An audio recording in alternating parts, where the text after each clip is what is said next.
हम अपने जीवन में हर चीज़ कमा सकते हैं अपने कर्मों के द्वारा, अपनी मेहनत से। लेकिन एक चीज़ नहीं कमा सकते, वह है समय। हम आज आपको एक कहानी के माध्यम से ये समझाएंगे कि हमें अपने समय को हमेशा उस हिसाब से खर्च करना चाहिए कि वह समय हमारा कभी लौट कर नहीं आएगा। नमस्कार, मैं हूँ विश्वजीत अवस्थी। आज मैं एक बूढ़े बाबा और एक पोते की कहानी लेकर आपके समक्ष प्रस्तुत हुआ हूँ। एक छोटा सा गांव होता है, वहाँ पे एक बूढ़ा आदमी और उसका एक पोता राकेश रहता है। राकेश बहुत ही लापरवाह किस्म का व्यक्ति रहता है। वह ना अपने बाबा का आदर करता है और ना कोई काम धंधा करता है। वह केवल इधर उधर मटर गश्ती करता है, गली चौराहों पर अपने दोस्तों के साथ केवल इधर उधर घूमता रहता है। बाबा बहुत ही चिंतित और बहुत ही परेशान रहता है। एक दिन वह चिंता में बैठा बैठा ये सोच ही रहा होता है कि अपने पोते को किस हिसाब से समझाया जाए, और उसे अचानक एक ख्याल आता है। वह सुबह सुबह राकेश को बुलाता है, कहता है, राकेश इधर आओ, जाओ मेरे अलमारी में एक घड़ी रखी है, उसको लेकर आओ। वह पोता जाता है, अलमारी खोलता है, एक घड़ी उसे मिलती है और वह लेकर अपने बाबा के सामने आ जाता है और कहता है, क्या करना है इसका। बाबा कहता है कि जाओ इस घड़ी को लेकर यहाँ आसपास जितने भी दुकानदार हैं उनसे पूछो कि इसकी कीमत क्या है। वह बाबा का सख्त आदेश सुनकर बहुत ही दुखी मन से जाता है और हर व्यक्ति से पूछता है, जितने भी दुकानदार उसको मिलते हैं घड़ी वाले, उनसे पूछता है, भैया इसकी कीमत क्या है। कोई बताता 500, कोई बताता 800, कोई 1000, कोई 1200, कोई 1500, लेकिन हर दुकानदार अलग अलग कीमत बताता।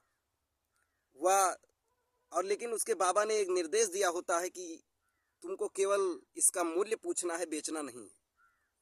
वह शाम को वापस आता है और कहता है, जब बेचना नहीं था तुम मेरी बदनामी कराने के लिए क्यों भेजा था।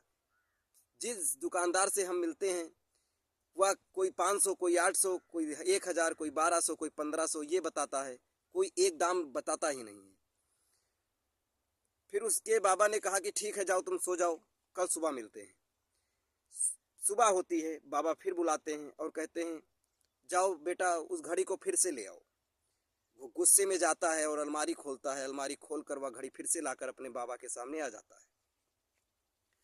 बाबा कहता है, आज तुम ये घड़ी लेकर जाओ और उसी दुकानदार से ये पूछना कि ये घड़ी की कीमत नहीं पूछ रहा हूँ आज, इसमें आप बताइए कि समय क्या हो रहा है।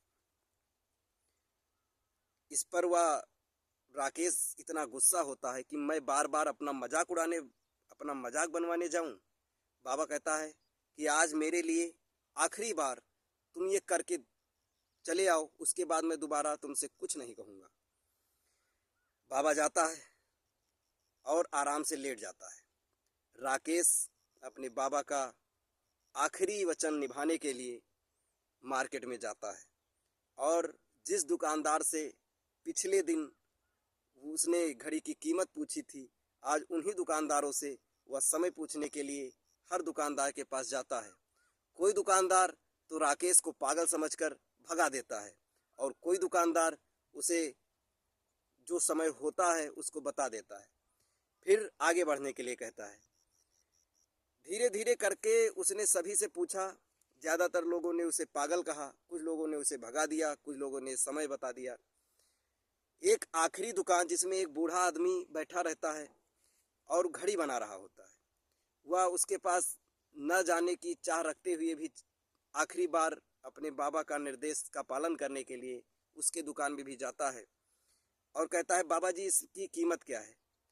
वह बूढ़ा आदमी जो घड़ी बना रहा होता है देखता है, फिर उसमें उसके मन में एक विचार आता है कि आखिर ये हमसे समय क्यों पूछने आया है। फिर उसे वह समझाता है कि बेटा इस घड़ी का समय नहीं, लेकिन समय के दो प्रकार होते हैं। एक होता है अच्छा समय, एक होता है बुरा समय। हम अगर अपने समय को सदुपयोग में लाएंगे तो वह अच्छे समय के लिए आपका भविष्य का निर्माण करेगा।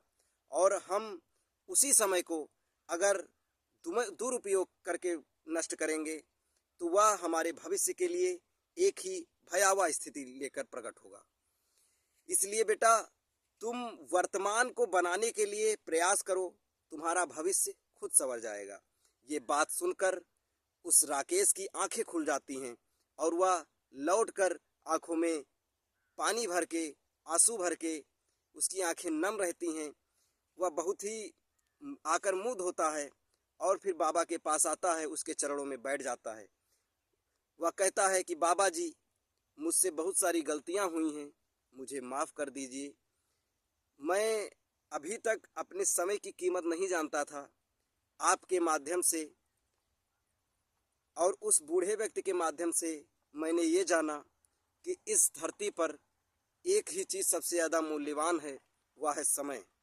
अगर समय हम नष्ट करते चले जाएंगे तो ये हमारी धरा हमको माफ़ नहीं करेगी, ये प्रकृति हमको माफ़ नहीं करेगी और हमारा भविष्य एक खतरनाक दिशा में चला जाएगा।